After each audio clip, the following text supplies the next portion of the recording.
Hi everyone, good evening. This is Cecil and this is episode number 5 of Meet the Fresh. So can you imagine, naka 5 episodes na ako, which means this is the 4th weekend that I'm doing this. So bakit 5 tapos 4? Because the first episode, I had it on May 1 and that was with Dinjo Constantino. If you will recall, the first episode was originally scheduled for, I think, April 24. And then things happen. And so, after I finally figured out how to do this thing, I asked Danger if he wanted to come again for the second time. And he agreed. So we finally had our first episode ng May 1. And then the second, that was on a Friday. And then on a Saturday, we had the episode number 2, which was about financial planning. So now we are on episode number 5 and we will be talking about personal data breaches. We will be talking about basically how the sausage is made. Kasi from the side of the somebody who used to be with the NPC, so from the side of the regulator, how do they view the reports that we file? How meron ba silang criteria for judging ng which ones to prioritize investigation, etc., etc.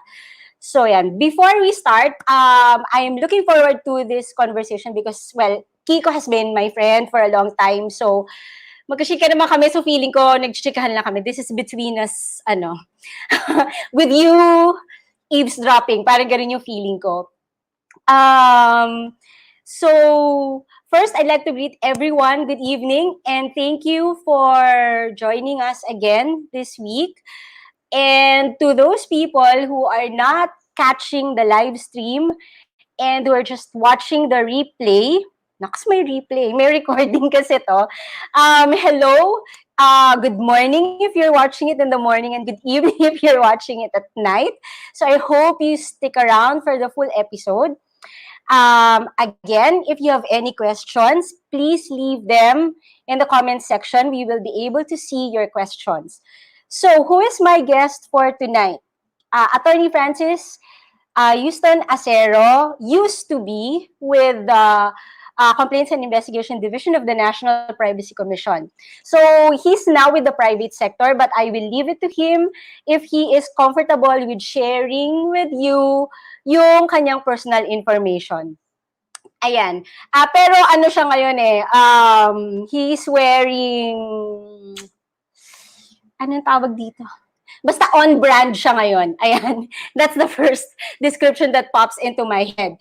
Okay, so now I will introduce you to Kiko. Say hi to him and leave your questions in the comments.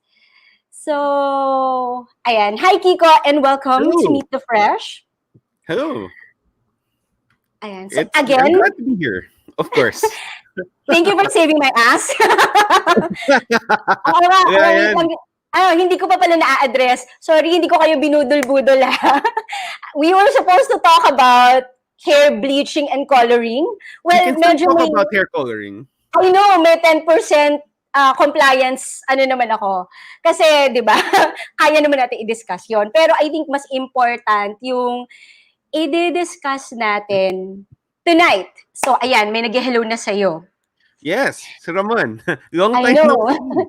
Hello. Ka-intern ko yan. Ano? Ka-intern ko yan sa Castillo. Sa Kalat. Okay. Ang tagal na nun. Yun ang aking takeaway. Ang tagal na nun. Yeah. Diba? I think he's also doing data privacy for his institution now. I also will not say, kasi baka ayaw niya. Pero I remember talking to him about data privacy before and kung ano yung mga kailangan for training, etc., etc. So, yan. Wait, fan kanino? Wait, ayan. Not you.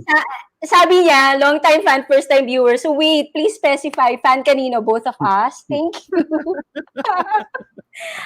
Guys, if you don't have any questions but would like to praise us, Sure, why not? Positive comments are very, very welcome. Ayan. Okay, Kiko, do you want to introduce yourself? Yeah, I'm Kiko. Wala ka lang I'm ibang sasabihin? yeah, Wait, ayan, I'm meron kang merchandise. So, I guess you're telling yeah, people where you I came guess. from? Yes. If the color doesn't give it away, I'm now with Meralco. Mm-mm.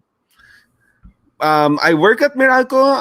I'm not the lineman. I'm not the repair guy. So don't Mm-mm. bring the any repair concerns to me. But if you do have data privacy concerns, Mm-mm. then I'm your guy. Okay. So, I guess medyo hindi ko din sa'yo pwede itanong yung bill ko, di ba? Kasi No. yun yung mga concern ng mga tao. Wag ka po kayong maglalagay sa comments ng mga tanong tungkol sa Meralco bill ninyo. It does not land on Kiko's desk. No, it does Okay. not. I know ERC yan. ERC problem yan kasi Mm-mm. malabo sila Mm-mm. magbigay na regulations. Okay. And kasi hindi kasi nakakalabas yung meter readers. So, Okay. there was I don't know. Oh, sige. We Pero will not go into bumaba that. yung reading ko eh. Okay. I paid less this my relatives also paid less. So it's Mm-mm. not everyone got hit with a big bill. Oo. Okay. So, I guess they just need to go to wherever they're supposed to go to get it sorted out. And it will be Yes. sorted out. It will be sorted Okay. out. I mean, eventually, Yes. ginamit mo yan, and then you just Mm-mm. pay for it. It's just a matter of when. Because you're Mm-mm. spending a lot more time inside. All your Yep. kids are now using your devices. Yes. If you have guys at home, then Mm-mm. they're big kids. Therefore, nagpe-PlayStation na yan araw-araw. And ang lakas Yep. kumain nun. Pati Yep. data, lakas niya kumain. And then, nagkataon pa na summer. So, of course, naka-aircon ng mga Yeah. tao. It's So, the yes. year without summer. Oh, Walang, yeah. Walang because? beach pick. Walang walang, Okay. yeah, wala. Pero pagdating naman sa mga bata naman, it's also endless summer. Kasi maaga yung bakasyon nila eh. Yes. Diba? So, True. it's, diba? So, for the working people, it's the year with no summer. But for the kids, it's the year of endless summer. Yes. Okay, so, now that we got the small talk out of the way, ngayon, itatanong ko na kasi usually, pag pinag-uusapan yung data privacy, may beauty pageant question usually yan ng how did you find yourself in data privacy? Because not everyone starts their career in data privacy, di ba? Precisely because 2016 lang naman siya. So, Right. ikaw, how was your privacy journey? So it started when we met, actually. I know. So, yeah, So, we used to be right. internet busybodies. We still are. So it started when we met. And then one of the things Oo. that we first noticed was aggressive sila sa cybercrime. And then they had the Data Privacy Act, which was supposed to balance cybercrime in their view. Mm-mm. But it doesn't Yeah. really. They're separate bananas. Mm-mm. But they weren't putting people in the Privacy Yeah. Commission. Yeah, for I around 4 remember. years. Diba? Oo. And then we were Saka kasi, di ba campaigning. yung Data Privacy Act is 10173 and Yeah. yung cybercrime is 10175. Right. So, Exactly. halos magkasabay silang lumabas. Yes. Yes. And so we were campaigning that they should put in people in the Privacy Commission. Yeah. And then for a long time, di tayo pinapakinggan. And then all of a sudden, I have a former Deputy Commissioner, Ivy Patdo, gets appointed. Mm-mm. So she's one of the first 3. And then, Go. And then, so she's one of the first 3. And then, Comelec happens. Yep.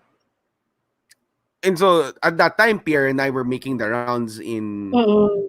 the talking heads in the news. And then we were saying, the sky is falling, change your passwords and everything. Yeah.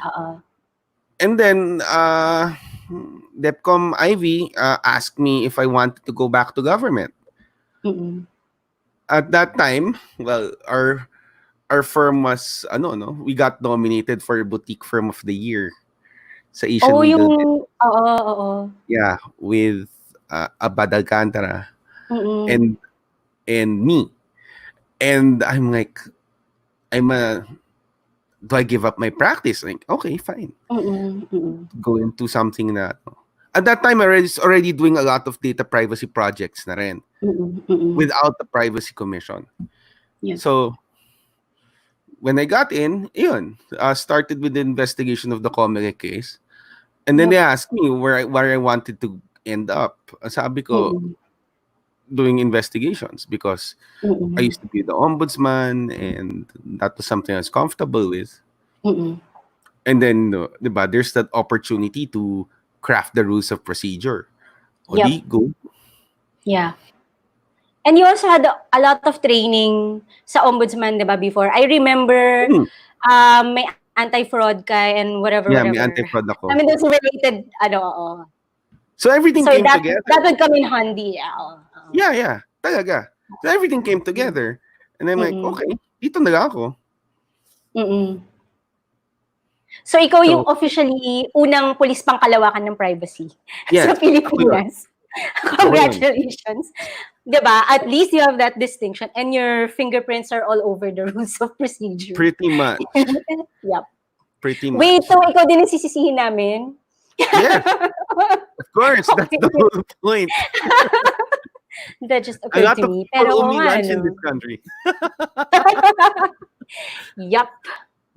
Ayan. So that's how you ended up sa NPC. That's how I ended up And in it. you stayed there for several years. I think you left lang last year, if I'm not Yeah, I mistaken. left out November last year, Mm-mm. So officially. parang mga ano yan, mga 2 years, 3 years, hindi naman. 3.5. Okay. Wow. Kasi I volunteered for the first 6 months. Seriously? Mm-hmm. No pay. 6 months. Nag-freeze.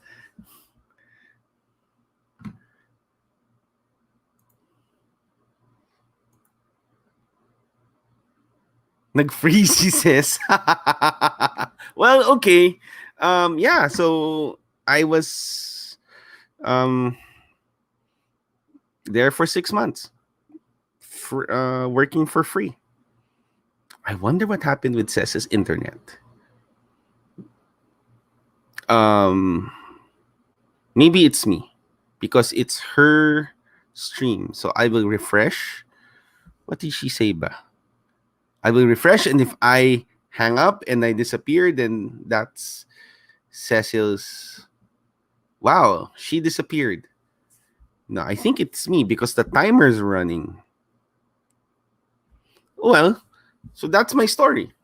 I spent 6 months.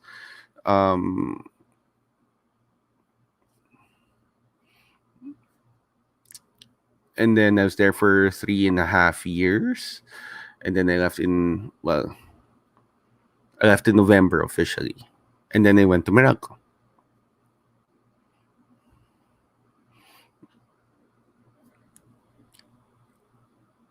Thank you. I figured. I have no idea what's going to happen now. The host has just disappeared. Yes, she's not, because something happened to her connection. That would be a nice time to talk about her connection, but that might be a problem. I see a black. Parang sa sobrang nagulat ka na I spent 6 months working for free for the Privacy Commission na your screen froze.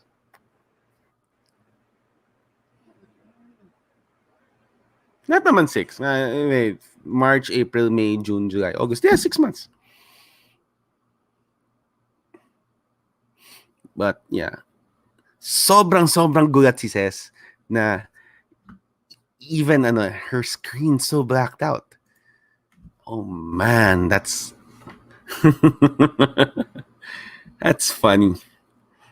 Anyway, so we've got some stuff for you today. I'm supposed to talk about how we look at data breaches inside the commission. It's not, I mean, yeah, someone's gonna look at it as a regulator, and as a regulator, you're going to look at all privacy regulators look at data breaches as inevitable. So if you're gonna think about the data breach as something that's, you have a data breach, therefore you're going to jail, that's not correct. That's not entirely correct. But if you do have a data breach, then the people who are the data subjects who are affected by the data breach, they may be entitled to compensation under the right to indemnification. Now, the right to indemnification is, not something that's expressly mentioned in the rights of data subjects. But, yeah, Hi, nag-steal guys. na ako, di ba? I know! Sabi ko sa'yo, keep talking. Yay! Galing. Thank you. Sabi ko na nga ba, Yeah. umulan kasi. Sorry. At first, I was like, what happened? Nag-freeze kasi Ay, nagulat ka na siya. Sukat ka masyado na I work for I 6 months know. for free. I know. Tapos sabi ko pa nga, dahil nag-freeze ka din syempre sa akin, sabi ko, na-shock ba si Kiko na na-shock ako? Tapos sabi ko, ay, pero hindi na gumagalaw. I think it's my fault. Hindi kasi makapasok ang okay guys, sorry. Naka-wireless internet ako ngayon kasi hindi makapasok yung mga repair people Ako dito rin. sa condo. Ako rin. Nagtsatsaga This is lang my ako. internet. Oo. This is my So internet. yan. Umuulan. So, alam niyo, pag wireless internet kasi, pag umuulan, like, sabi nga ni Grace, you must befriend the will of the wind. Because, that's all there is. Anyway, sige, so you work for free. Yes. And then, go. So, ano na nga yung diniscuss mo sa kanila? So, I was saying na, Mm-mm. I was going na into the body of the thing. But I worked for free for 6 months. And I was there for 3.5 years total. And then in Meralco. And now I'm here. Nice. But this is not my Meralco office. This is my place. I've been working remotely since March. Are you going back anytime soon? No. Probably not. Medyo high risk ako eh. Oh, okay. So, dyan ka muna. Cooking and doing other stuff. Because he bakes, guys. He bakes. Among I saw him in action. Okay. So, Bunakman ako ng loaf pan. So, okay. ang next project ko is kumuha ng digital scales para mas exact yung measurements ko. Alam mo, sige, mamaya na lang. Mamaya na lang ito sa The plan, when I entered law school, the plan was to save enough money so I can go to chef school. Kasi at that time, yung CCA was 2 million pesos. Like, I don't have that much money. I just have a couple 100,000. So, law school na lang. And then, if I save enough money, go to chef school and then be a chef. I have other classmates in the law school, not my classmates, parang batch ahead na went to chef route. Okay. Yeah, no. Now so that wait, I know. Are they happy? I mean, are they happy? I can cook for friends. I can cook Okay. for, I can cook for someone I want to eat dinner with. But number one, it has to be in a separate kitchen kasi maamoy siya. Number two, they better tell me that they're coming in early because it takes around 2 hours for me to cook something. Okay. Because I do everything from scratch. At saka meron kang mga mga kitchen-based accidents. Yeah. So, alam mo yun, parang dapat, I burn myself oh my again. God, meron na naman. Oo. Yeah, sa pressure cooker. Dapat yata naka-PPE ka kapag magluluto ka, Kiko. Hindi. Kasama hindi yung ka burns, sa pagluluto. Kasama yan. Battle scars. Pero not naman to the extent of your burns. Hindi naman nagbabagat. Ngayon, first degree Hello, burn. Doc Rolly. Ay, sorry. Hey, Doc. Ayan. Sige, go. So, when a data breach happens. Okay. So, now we're gonna talk about data breach na. Okay. So, when a data breach happens. Diba? Yes. So, magre-report ako sa magre-report ako sa NPC. Diba? So, bukod dun sa report ko, at saka bukod dun sa aking love letter sa data subject, ano pa yung kailangan kong i-prepare? So you have to prepare what you learned. So it's not what's more important isn't that well, okay. If you understand kasi what you learned, that's an indication that you were prepared. If you weren't prepared, then you ask parang we're still trying to figure things out. That's an indication na namin alam paano siya nangyari. All our bases were covered. Then you weren't prepared. Okay. Second, you have to be able to demonstrate that you did everything that you could to protect your data. That you weren't negligent in the handling of your data. A lot of times kasi, may obvious gap. Tapos, given ano na yan, kasi problem na ng system yan, alam na ng tao yan na medyo tagigit talaga yung security niyan, so we'll just leave it open. Non issue naman siya. That doesn't cut it. So sometimes what will happen is may magkakaroon ng informant. So the informant will say, oy, itong kita ko yung loob. So either gray or white hat siya. Most of the time gray. So sasabihin ng gray hat, may butas tong system na to, kita namin yung loob. Okay. Pero we'll not take that as it is, 'di ba? I-replicate namin hanggang sa up to the point na makita namin yung login. Pag nakita na namin yung login, na-access na namin yung terminal niya. Just before ma-access namin yung terminal ng server ng wherever the database is located, then sige, mag-i-inform na kami. Okay. So may question ako. Question muna. Kasi you said that question. So you said diba that they have to be prepared and they had to have protected the system. So when you say prepared, when you say protected, what does it mean? Do I need to buy state-of-the-art technology? What is good enough security for you to say na prepared ka? It really depends on your capacity and what kind of data you're handling. So if you're handling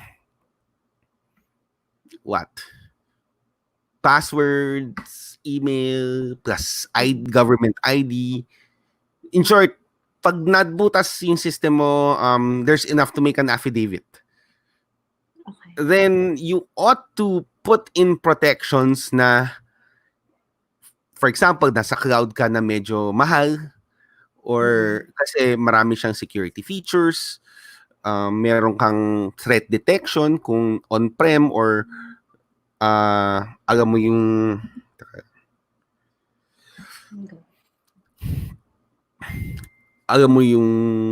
tawag to? Alam mo yung threat map kung nasaan ka. Especially if you're a target na everyone can see you, everyone knows who you are. Na if they take you down, that's a feather in their cap. So, diba? So the bigger you are, the more data you collect, the more security you have to put in place. Because otherwise, you're a sitting duck. And then you also have to understand the value of your data. Sometimes data is valuable in and of itself. For example, medical data is very expensive. And the reason why medical data is very expensive is because if you know what people are scared of in terms of medical terms, then you can manipulate them to do anything you want. For example, there's that guy in Zambales who's injecting dog medicine into people, saying that it's something that cures all manner of viruses. That's because he knows people are afraid of viruses now. Then he'll just invent something which, there's no scientific basis for it. The chemistry doesn't work. Yep. It doesn't do what it's supposed to do. But because people understand it na, oh, Yep. this fights what I'm afraid of, Mm-mm. they buy into it. And then if you look at the people defending that person on the thread, you can't trust the DOH, you can't trust the Yep. FDA. It's just Yep. stuck in politics. And Yeah. there are all these justifications, retroactive justifications to defend what is essentially snake oil. Yep. And that's because this guy knows what people are Mm-mm. afraid of medically. Now, it doesn't have to be, no, it can, if you're able to do that for every single illness that each person has, that doesn't have to be you. It can be people that you love. So, for Mm. example, someone knows my medical condition and I have many. So, pag nakita siya ng, oh, one tablet lang cures all of Kiko's medical condition, sabihin ko kay Kiko, yan na lang bilhin niya. Mm-mm. Right? And then, sige, bahala ka, ganun. Without really understanding the science, without really understanding what's going on behind it. And you Mm-mm. can control that person. You can say na, Yep. oh, sige, I'll give it to you very cheap, 50 pesos lang for 10 Mm. tablets when it costs them, what? It's just chalk that costs Mm-mm. them 2 pesos each. And they sell it to you for Yep. 50, Yep. right? It's a scam. The Yep. thing about scams in the Philippines then is no one likes to admit that they've been scammed. Especially mga malalaking palengke, dalawang tao lang ang may saying sa palengke, dalawang tao lang nasa Pilipinas yung manloloko at nagpapaloko. Oo. Oo. So kung ikaw yung kung nagpaloko ka, you're not gonna say it. Yeah. Oo. Tsaka magdo-double down talaga sila dun, diba? Na parang, Magdo-double down ka. no. Until na mag-get mo na they just want you to shut up because don't embarrass them further. Mm-mm. Tanggapin mo na no, this is it. This is them saying yes. Tama na. Yep. Yep. At saka actually ang nakakatawa dyan, ang magiging ending yan sasabihin nila, kanya-kanyang opinion lang naman to. Diba? Yes. Yun naman yung lagi nilang sinasabi. As if Yeah. opinions can't be wrong. Right. Basically, that's Diba? Opinion ko Oo. lang. Yep. Opinion ko lang. Mm-mm. The hell?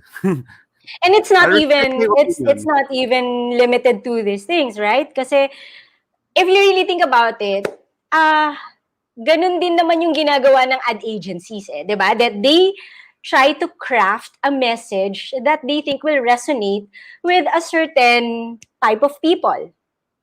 So It's it not really something intentional, I think.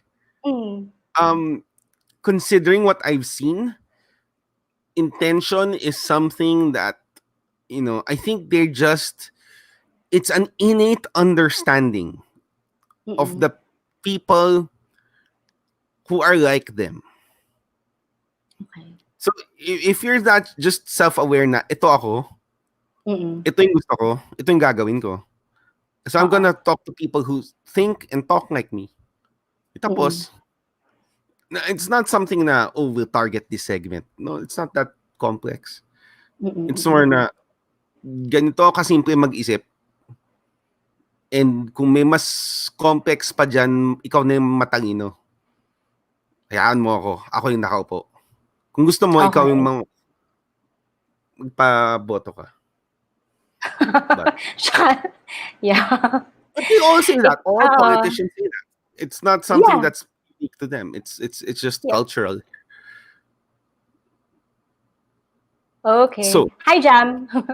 Anyway, Jam. next. Hey, Grace. Ayan. Next. I know. Ano ba to? Nag-volunteer din ba si Jam? Sige, Jam, next week ikaw naman. Dapat sabay-sabay Pero siya talaga next week. Si Jam talaga next week, as in, ang pag-uusapan namin, school privacy. Ayan na, kinumit na kita sa mga tao. And, ayan. Okay, so when you were part of the NPC, diba? You were doing the investigations. And, syempre, it's a process. So, gusto ko lang, if, of course, nag-iba na malamang yung process because There are different people there now. But when you were there, um, Okay. when you were there, can you walk us through lang, of course, without going into particulars of cases or whatever, can you walk us through ano yung ginagawa mo once you receive the the report, the notification that there has Lahat been a naman data breach? you're going to look at it. So ako, a lot of those things are first come first serve. Okay. Pero in terms of evaluating it, which ones get attention processing, Mm-mm. you look at the ability of the person who has that information to do something bad with it. Mm-mm. Mm-mm. So if it's enough, for example, to start dugo-dugo, it's enough to take over your account, for example. Yun, Mm-mm. mas ano yun, mas tinututukan yun. Mm-mm. Um, of course, pag lumabas sa media, then you have to respond. So there are all those things. Hello, Monchito Ayun. from uh, film. Nag, Uh, naglalabas Art. na ng mga friends mo. Yes, Hi, Mon. the Twitter Ayan. version. So, I know, right? Oh my God, wait. Kailan ba tayo nagkakilala sa Twitter? Mga 2010 ba? 2011? Uy, Yeah. grabe, isang dekada na. Bilis. As in, di ba? Grabe. Hashtag angry Parang, people on Twitter. yeah. Kaya, alam niyo, may nag-ano pa kami dati. Ano nga tawag doon? Tweet up. Pero Yeah. kasi dati, when people meet on Twitter and then they meet outside, parang ano siya, masaya siya dati. Hindi pa masyadong nag-aaway-away yung mga Hindi kasi 'di ba, hindi naman talaga nagmumurahan at nag-aaway-away dati. Of course, we insult each other, but it was really more of No, wala pa namang ano nun eh. hindi siya sobrang ayun. Okay, wait. So we have a question. So ayan, sabi ni Mon, generally government collects a lot of personal data. I think the standard of protection of this data are also higher or more stringent. Has anyone in government been convicted of a DPA violation? To your The knowledge. first case, si Andy Bao, Yep. we recommended prosecution for Andy Bao, and that's with the Court of Appeals na. Okay. Because Andy Bao appealed the finding on Rule 43. Okay. Pero wala pang information. Hindi pa dumating dun sa prosecutor. As in, yung finding lang ng NPC yung inappeal niya. Yeah, nag-CA. Okay. Mm-mm. I don't know na what happened with because wala. Di ko nahawak yun. Mm-mm. Can you explain lang bakit siya? And kasi if I recall correctly, hindi kasama yung mga ibang officers ng di ba? Kasi baka akala ng mga tao na kasi ang nangyari po dun sa COMELEC data, they put the data in sorry, but it wasn't sufficiently protected and therefore people were able to exfiltrate the data. Okay, Yes. so yung tanong ng mga tao, is it the job of a COMELEC chairperson to ensure that it is protected? Bakit hindi yung IT people? Kasi diba usually pag ordinaryong tao, ang iisipin, trabaho yan ng IT. Diba? So bakit in this case, bakit si COMELEC chair at hindi yung head ng IT ang na-recommend for prosecution? Just so people understand. Because normally, kahit anong ngew-ngew ng IT dyan na kailangan mag-protect ng data, hindi pinapansin ng upper management yan eh. Sasabihin mo walang pera, hindi yan priority. Tapos uunahin yung use case. So in COMELEC, not a single time were they even considering na what if someone gets this data and uses it for malicious purposes? The security that they employed in COMELEC for that application was college level. It wasn't even, knowing what we know now. Wala pa sa basic security yung ginawa nila. Mm-mm. And so, um, if the people handling the security aren't given the support, the encouragement, and the direction to go and secure the data, then nothing else is gonna happen. Mm-mm. That was the decision. That was the reasoning then. But Mm-mm. now, as more people in top management become more and more aware, and they become more protective of the data, and they understand what the Mm-mm. value of the data is, then you're going to see less of that, Okay. and you're going to see more um, upper to middle management indictments moving Okay. forward, I think. Okay. Ang fear ko lang kasi pagdating naman sa ganyan, I think when it comes to the private sector, yes, there's a lot of organizations that have not really done much to comply with the Data Privacy Act. Pero yung Mm. nakikita ko kasi pagdating sa government, not even sa privacy ha, let's just go to information security. I'm not sure that there is a sufficient recognition on the part of government that una, you have to spend for security and that you have to budget it on a regular basis. 'Di ba? Na it's not one and done. Kasi, well, una, the risks change as technology changes, as the processing changes as well. So yun yung nakikita ko. I remember during the discussions before on the national ID, and they no, sorry. I was referring to the SIM registration pala. So in Congress, so I was able to attend some of the hearings. Tapos at that time, sinasabi nga nila na it's gonna be lodged sa NTC, National Telecommunication Commission. So wala naman fundamental capability si NTC, even dun sa mandate niya, to be protecting that data, di ba? Wala.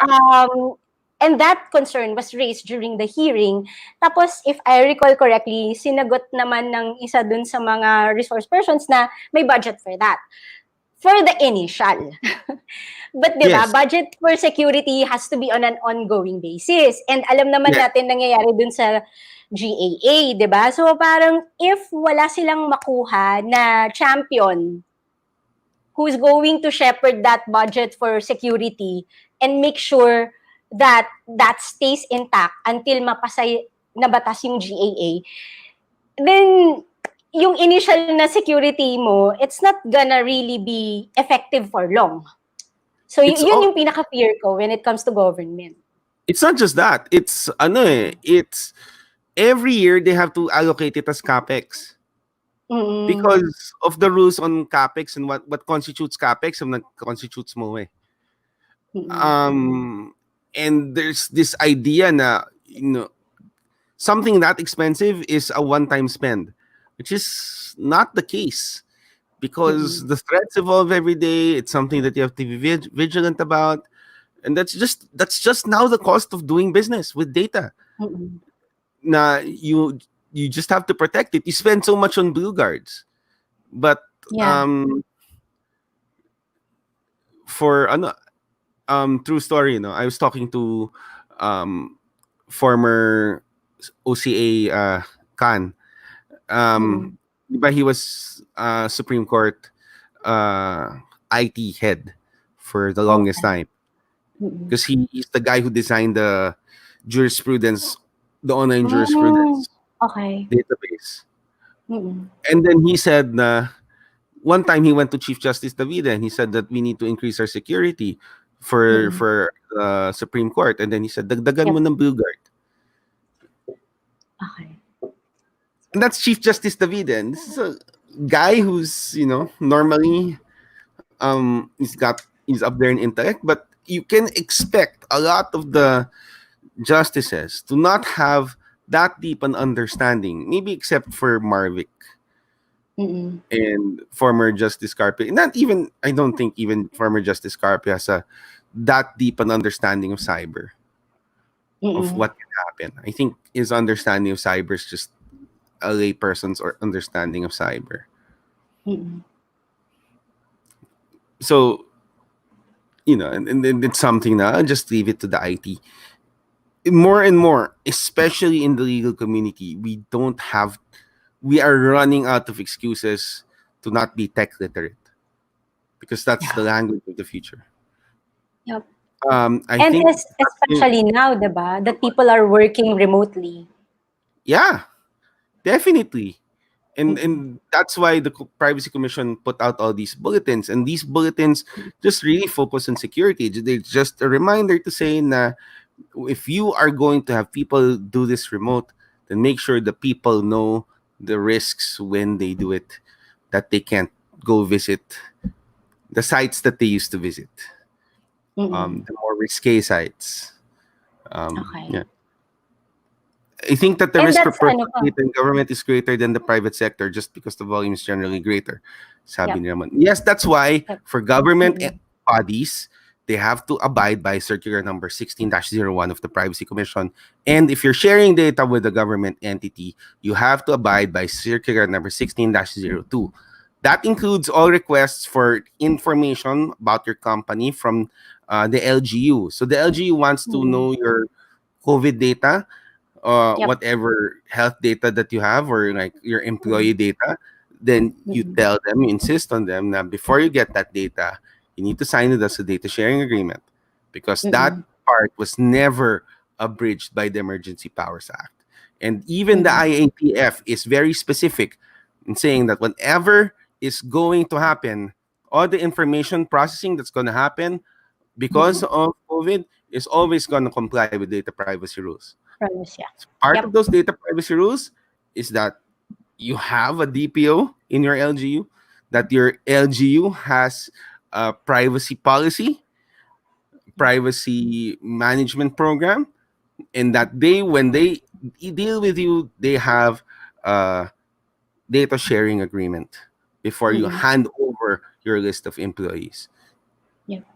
So you were able to join, actually, nag-conduct ka din naman before nung mga Mm. road shows, right? So there were road Right. shows that were really targeting LGUs. So Some of it, how yeah. was how was their how did they receive yung mga information that you shared with them when it yung mga about data breaches, about the need to protect information, etc. Well, the first time I talk to people about this, they go to um yes, the standard for government is higher than that in the private sector. Yes, Yep. should be. Yep. Yep. When you get to the LGUs, they're like, this is the first time we've heard about this. This is the first time Mm-mm. we're learning about it. Can you come back? Pero the first thing is the people involved, they don't want ano, they don't want to touch their phones for the next few weeks. That's, I demonstrate to them how Google tracks you. I demonstrate how Mm-mm. um you know how scary it is to have all that Yep. phone data. Mm-mm.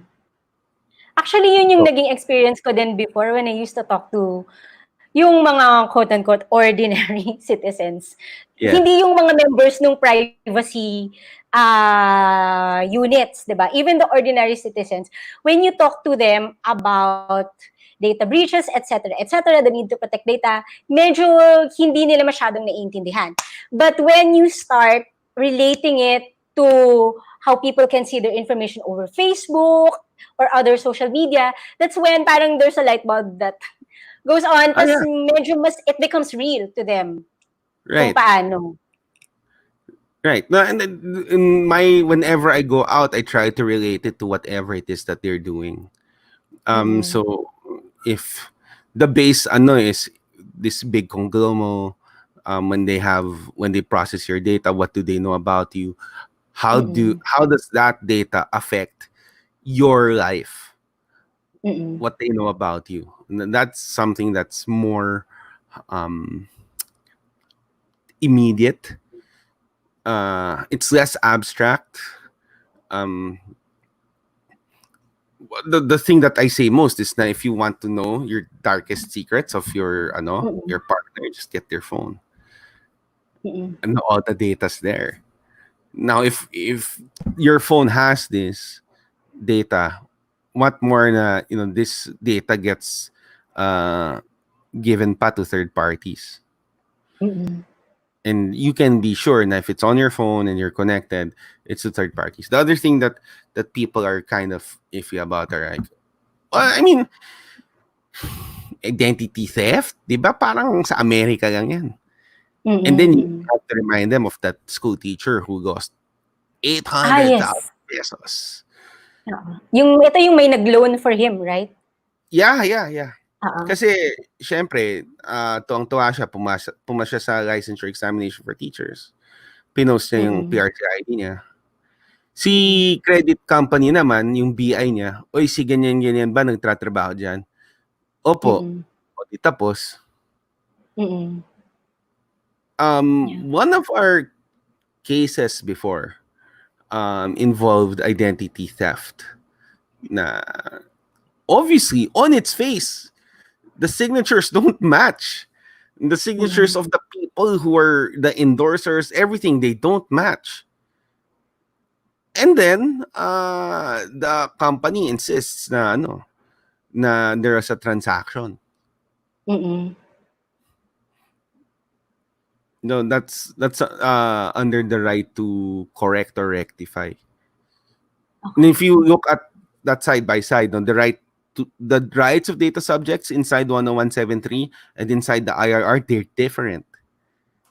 The reason is na when we interpreted what the rights of data subjects in 10173 means, it's the same as the GDPR rights to data subjects. So inayos na namin yung word. So that's why the rights of data subjects are the 8 that we understand them today. So in relation to data breaches, the most misunderstood is the right to indemnification. Because, diba, all data subjects... Wait, mamaya na. Tuloy mo muna yung kwento mo. Okay, all data subjects kasi... if the kwento outside is, kung biktima ka ng breach, kung ikaw yung na-breachan na entity, makukulong ka. It's just not true. It really, you're just really looking at the at how much you protected your data. But under the right to indemnification, if you're the subject of a data breach, then the controller is liable. Period. In terms of whatever damage that they may have. So, for that reason, nagkakaroon na ng cyber insurance. But cyber insurance does not cover paper-based data breaches. So, is there a formal/informal criteria of affected people, potential impact the NPC adheres to in deciding whether it will carry out motu proprio investigations? Is there one, or can it be disclosed, or is it confidential? Ano ba ang criteria for judging? Yun basically. Right now, technically, I don't know. Because sige, when you were before. When I was there, siya eh. Based on the likelihood na something bad will happen.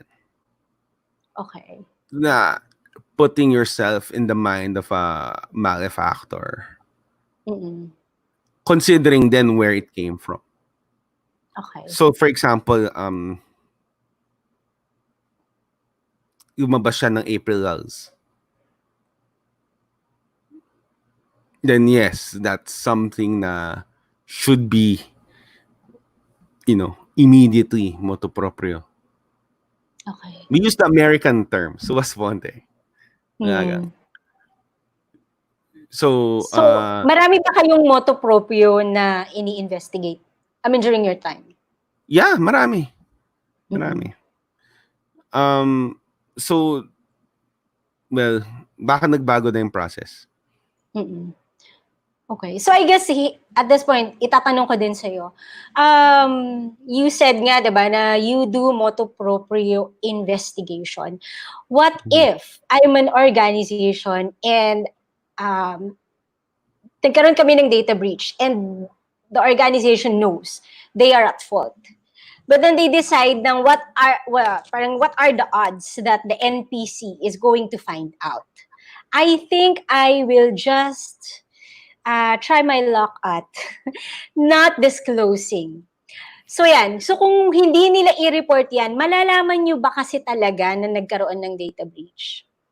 First Is of all, it a chance that they should take? the community is really small. Mm-mm. Okay. So the security community is even smaller. So if something happens to any data inside the country, Mm-mm. mas mabilis pa sa internet, sa bandwidth, yung chismis. Mm-mm. So pag kumalat na yung chismis, that's gonna reach whoever's there. Mm-mm. And then where there's smoke, there's fire. It's so easy to verify. Lalo na if the data's in the dark web already. Mm-mm. So the data's already... What's the dark web muna for those people who are not familiar? Okay, so there are 3 levels of the web. Where you are right now is the surface web. Then there's the deep web, which is inside the forums and chat rooms and all the other places you don't like to visit. And then there's the dark web, which is things that are not visible to the surface web that run in the background, which can mostly, these are, if you run a site on the dark web, then you need a secure browser called Tor. And then that will get you a site that ends in .onion. And then there you can find all manner of data.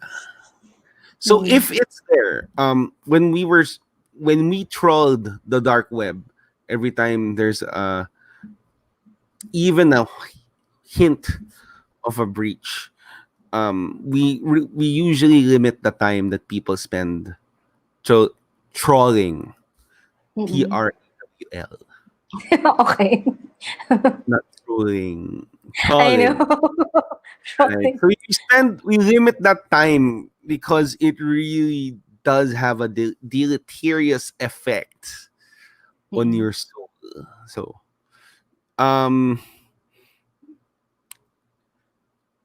Jam, at this point, your guess is as good as mine. Before there was a criteria. I mean, sige, nung ikaw, anong criteria mo for judging? Potential for damage. Damage meaning what? What type of damage are you looking for? Monetary loss. Whether someone can make an affidavit out of what's there. Whether someone can take over your account. Whether someone can go to your other websites and use the same passwords. So for example, before Bitcoin exploded, the biggest Bitcoin bank was Mt. Gox, Magic the Gathering Online Exchange, just based in Japan. And then at that point in time, I think Bitcoin was just like $3 per Bitcoin. And then someone in Cebu put up a BBS, a bulletin board system, to talk about their crypto trading. So what this guy did was that he used the accounts, the usernames and the passwords, and he used them to access the online wallets in Magic the Gathering Online Exchange. Since people recycle their passwords all the time, so the odd 10% that recycle their passwords, he was able to siphon off all the Bitcoins in their digital wallets. Considering what happened to Bitcoin, this guy should be filthy rich right now. Yeah. And And this guy's Filipino. He's from Cebu. Okay.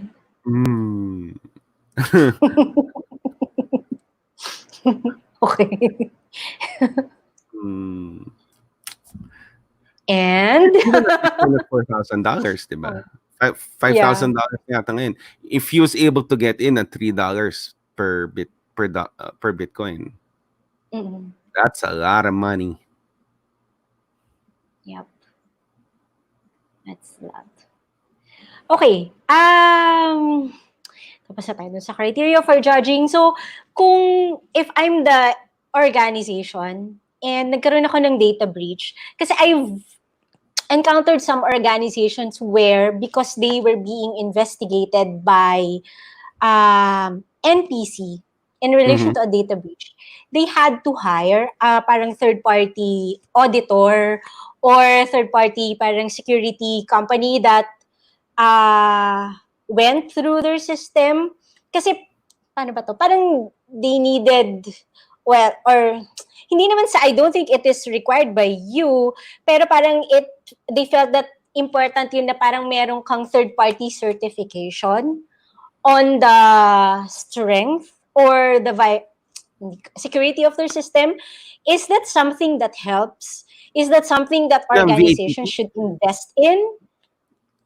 Wait, before you re-up or after or just before, immediately after as crisis After, management? after, As crisis after. management, I Yes. think if you are of a particular size Mm-mm. and you do not have the resources to have your own investigation team, then a managed security service might be good for you. Because they're Okay. able to preserve the digital artifacts, they're able to well, do most of the investigations that you're supposed to be doing anyway following a breach. Okay. That frees up your, especially if your DPO is double hatting, that should free up some time for the main job of whoever that is. Mm-mm. Or it could free up the time for the DPO to look at system integrity Okay. at the same time while the investigation's going on. So Mm-mm. habang, while the system that's gonna be re-upped is still in uh, staging, then that DPO can look at running VAPTs on the staged site before it goes into Mm-mm. production. Okay. In the meantime, Sige, next. uh, your managed security service goes through all the artifacts. Okay. Next question siguro din ng mga organizations is, if merong data breach, do I already need to engage a lawyer when there's an investigation ongoing or hindi naman talaga siya kailangan? It Should a depends. lawyer be representing me in the meetings It with depends. NPC? How guilty are you? How Hindi, prepared are kung you? hindi, kasi kung hindi nila Even alam, di ba? Kasi may if mga you times na run hindi your mo breach alam. drills, you've Hmm. prepared for your breaches, you know that you know what to do. You know na, okay, at this point I have to contact the NPC. At this point I have Mm-mm. to do this, and this. Mm-mm. Um, Usually naman it's just a demonstration na you reported lang within the time and that you're not negligent. Mm-mm. If you Mm-mm. don't have that, if you have to ask the question na I need a lawyer, then you probably do, because Okay. you that means you're not prepared. Mm-mm. No, some organizations kasi don't know, parang they don't know what they don't know. Yeah, Diba? and then So, that that's on them. mm-mm. Diba? There's a phrase that we use inside our pleadings.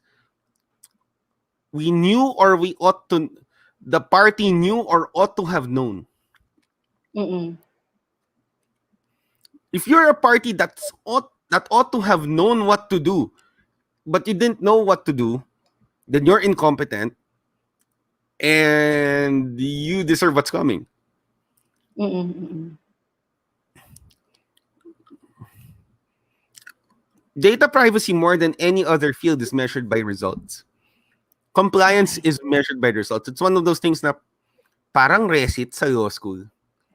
Mm-mm. Now, when you do it, you know what you're doing. It's thing of beauty to watch. Mm-mm. But if you don't, it's really painful. Yes. Yes, it is. And when the pain comes, you're going to regret it.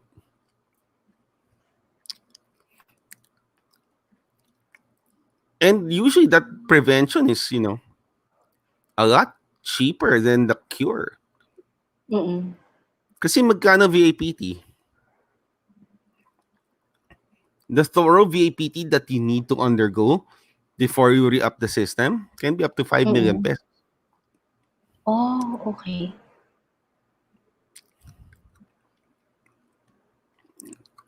As opposed to nag-threat analysis ka na, Mm-mm. zero-day attack siya. So, kang magagawa, zero-day. Mm-mm. Mm-mm.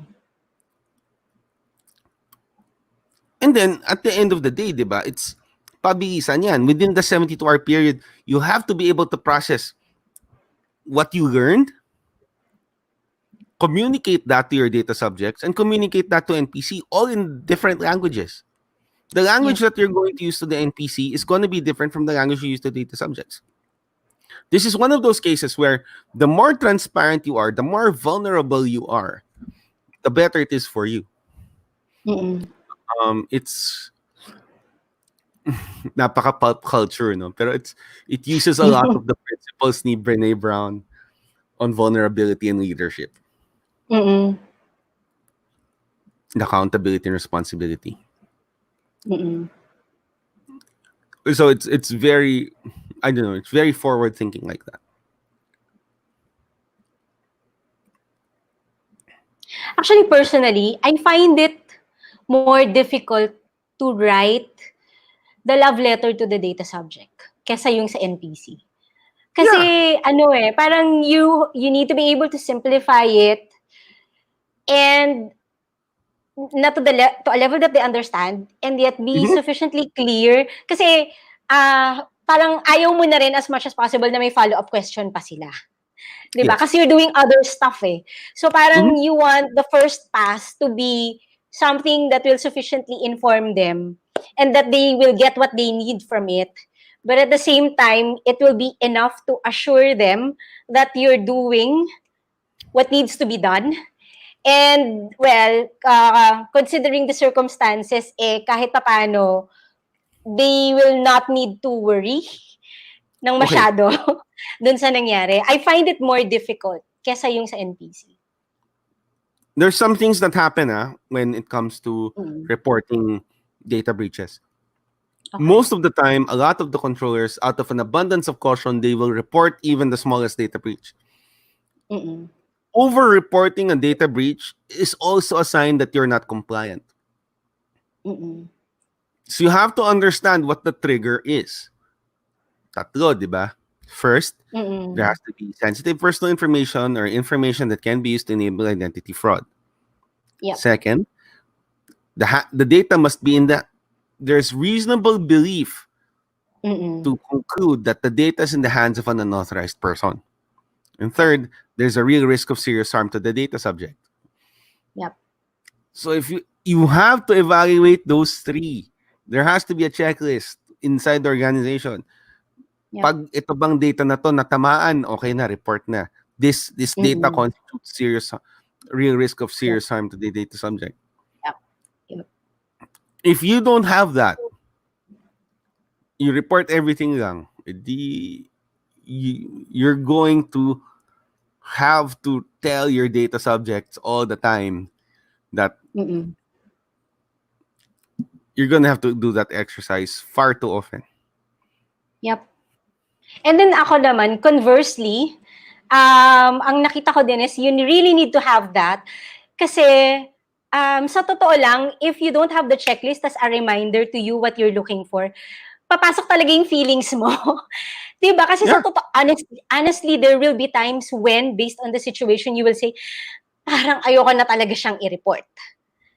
Diba? Pero, if you have the checklist with you, parang it's also a prompt for you to be objective na what does the facts say regardless of your feelings. Ayun, yun yung importante, I think na effect sa akin na parang it is a check on your feelings so that your decision whether to report or not to report is not just based on your preference at that moment, but it's something na other people can take a look at and check if it is a correct decision or not. Mm. Yun. So, ano ba? I like when I make my lectures, I like to tell them na, and this is true. If I'm going to go on a trip abroad, or on a plane. Doesn't have to be abroad. If I'm going to go on a trip on a plane, I do not sleep the day before. The night before, I do not sleep. What I do instead is I go watch air crash investigation. Lalo na sa YouTube, the Flight Mm, Channel, siya si Alec Joshua okay. Ibay, yan. Lahat ng Okay. videos nila, iniisa-isa ko yan. Okay. Pampapraning. Because? Pampapraning. Just before you get on the plane. But, even at the worst times, like the plane that flies upside down, the worst times, the pilots always go through a checklist. Yes. Yes. Because at that point in time, sobrang stressed ka na eh. Normally, you don't want a checklist to measure compliance. You want a Yes. Yes. checklist when you are going through a crisis, Mm-mm.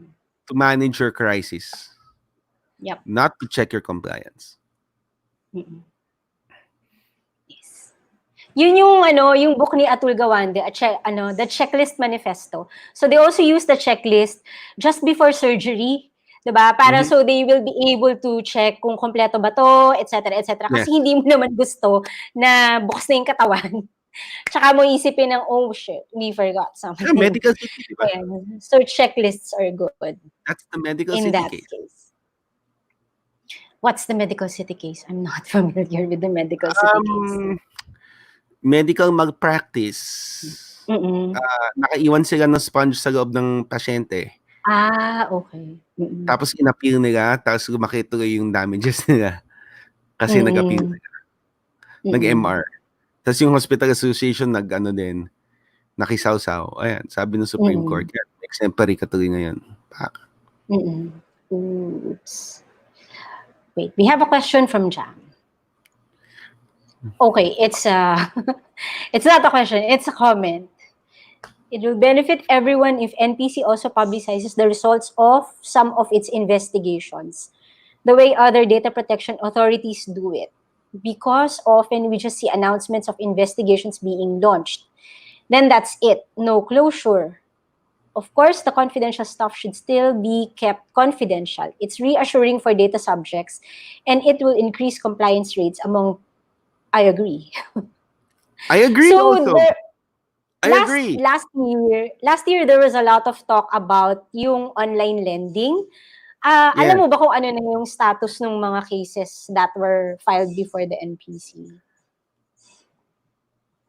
Right now, no. But it was quite a lot, di ba? Parang ang dami. There's hundreds, a lot. thousands. January last year. Mm-mm. And then, a lot of it, as most of the happened. I think what Jam is talking about are the investigations, especially the ones that I said when they went in public. And they said these investigations are gonna happen. I hope they finish those investigations. So a lot of the time, those investigations for write-up na lang eh. Pero sarado na siya. Okay. Ang problema din naman kasi, I mean, to be fair to NPC, kulang sila ng tao. Kulang sa tao, and then the lineup keeps on changing. So, syempre, di ba, some of the cases, you really need institutional memory. So, yun, that's unfortunate. And that's a challenge for them. Yes. Yep. I hope they do better in keeping their people. I think kasi yung institutional memory is really important. Yeah. But, that comes from keeping people. Yep. So I hope they do better that way. What are the challenges Mm-mm. in getting that done? I hope so too, Jam. I hope they conclude those investigations, and I hope that some of those results get published. Yep. Tsaka kasi importante din 'di ba, malalaman ng mga tao yung thought process din ng NPC, the way that it conducts investigations kasi you will get a clue of what they're looking for when you take a look at yung how they resolve the case or the investigation. I know there are Okay. some. There are some Mm-mm. cases that are done, pero it's such a long grind. Mm-mm. Uh but I know there are some cases that are done. That's what I know. That's Mm-mm. also published on the website, but it's not as far as those initial investigations happen. Are Mm-mm. Okay. Ayan, so we have gone over the time kasi ang daldal natin. Okay, so before we finish, okay. ano yung advice mo for organizations that are going through parang has experienced a data breach and then they're going through the investigation process. Parang what do they need to do in the first 24 hours? And then moving forward, uh, how do they cooperate or how do they work with NPC in resolving that issue or investigation? First, you have to comply with the timelines. Mm-mm. You have to make sure that your reporting timelines are straight. Second, you have to be able to demonstrate that you were diligent in handling your data. Mm-mm. And then you have to check, no? It doesn't stop there. You might want to institute measures to safeguard that data afterward that make the data um tawag to unusable. Mm-mm. So for example, there's I don't know, na exfil na exfiltrate through sneakernet. Mm-mm. So there's, I don't know, some code inside the Wait, wait, data na wait. You have to explain okay, what's what's sneakernet. sneakernet? Don't assume that people Okay. understand. So sneakernet is if your database is large enough. For example, Comic was around 300 gig. Mm-mm. And that was only possible because people who wanted to get the Comic data spent days downloading it. But if you want that data talaga to get to you fast, you put it in a hard drive and then you move the hard drive from one location to another using your feet, Mm-mm. physical data. Mm-mm. That's called Mm-mm. sneakernet. Hence, yeah. Okay. Hence, yeah. So Yeah. because it's faster than the internet that way. Mm-mm. You want to put in some control protocols na kung i-access siya outside the hindi siya mababasa, things like that. So if you have that kind of data security inside, you activate it. That helps, especially if you have a managed security services provider. They'll be able to activate that for you. They can give you options as to how to do that. Or if you have cyber insurance and you want to do the payouts na kagad, then you can do the payouts from the cyber insurance once something like that happens and you have to report a data breach. Okay. So, yan.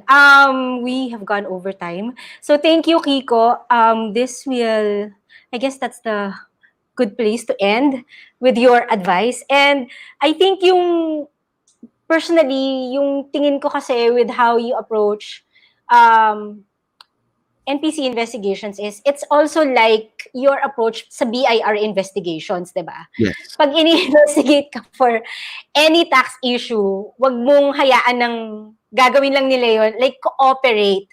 Because when you cooperate, you know at what stage of the investigation they are, what they're looking at, what they're looking for.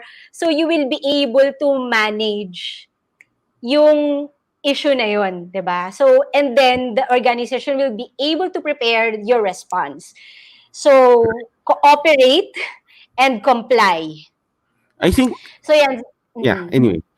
Go. The thing that Jam is saying really, the commission should come up with certain standards for protecting the confidentiality of the information that's disclosed to them in, in these investigations. Na if they find naman, they have to decide kasi if they're going to be aggressive in terms of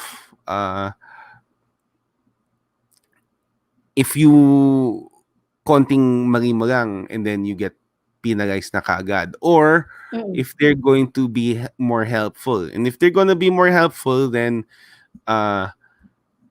if something happens, atin-atin lang muna, and then we'll try to fix what you have. So it doesn't happen again. Yeah. So once they get that aligned, then they can put in the confidentiality guidelines. They don't have that yet pa yata eh, na something set in stone na, okay, for this investigation, because we want to keep the lessons very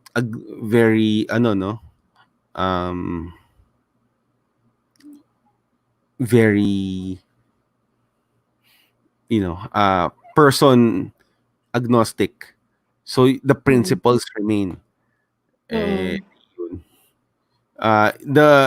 try to do that with advisory opinions, pero the way they redact the advisory opinions, lumagabas pa rin yung parties eh.